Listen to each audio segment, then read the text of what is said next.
think it was just a couple of days ago when our ventilation system was banging above our heads, and I mentioned this particular gospel reading. And lo and behold, there it is. I was thinking, as John was proclaiming the first reading, and then as I was proclaiming the gospel, what a contrast between the people of Samuel's time and their lack of faith in God, and those friends who brought the man who was paralyzed to Jesus. We want to be like the people in the gospel. End of homily. No, I didn't. Sometimes we think we know better than God. I use we like the royal we. No one here. But sometimes some people think they know better than God. That almost seems illogical. But then we just need to look at today's first reading, as I said, from the prophet Samuel. Just to give you a little set of context, Samuel is no longer the young man under the guidance of the elderly Eli that we heard about earlier in the week. Now Samuel is at the senior stage of life, and that's when the church elders come to him with a big request. They want to change the leadership. They want to move from a prophet of God to a king. And they make the case that Samuel's leadership is no longer working. For you Patriots fans, it's a little like Bob Kraft moving on from Coach Bill. The elders argue that no one is following Samuel. And the other nations don't follow a prophet of God's direction, but instead they use a king. Samuel then turns to the Lord and is concerned. And God points to the root of the problem. It's not Samuel they want to replace, but God. They want to replace God with a human king.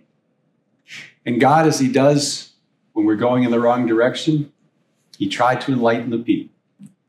He had Samuel explain that having a human king would result in a loss of freedom, that it would result in a life of servitude for the betterment of the king alone, and not their lives and not their families. Every area of their life would change for the worse, to the point of them becoming slaves to the very king that they're asking for.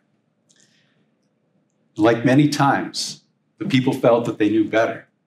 And they told Samuel that having a king was the way they wanted to go. It's really interesting to see near the end of the reading where the people say, we too must be like other nations, with a king to lead us into warfare and to fight our battles. It seems like there was an element of fear that motivated their desires, combined with a lack of trust in God's care for them. My brothers and sisters, our world has the same types of conflicts between nations, and as we know, with the potential for even greater and more dangerous ones.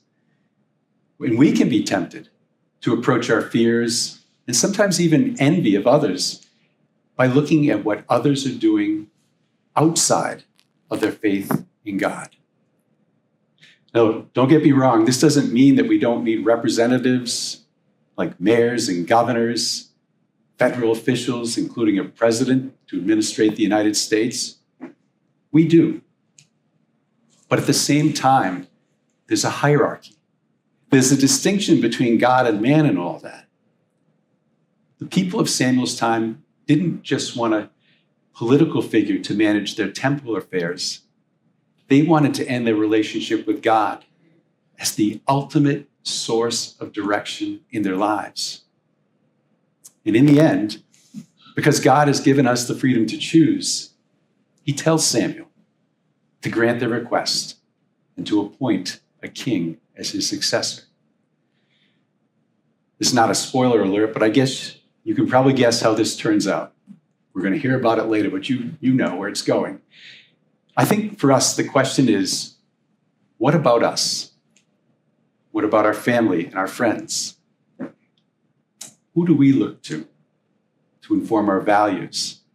Who do we look towards to be the ultimate guide in our life on earth?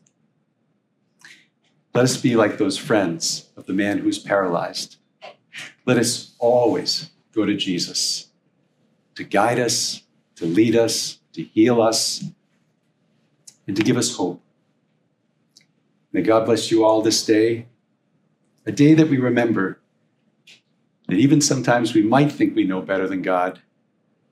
The best thing is to place it all in God's hands.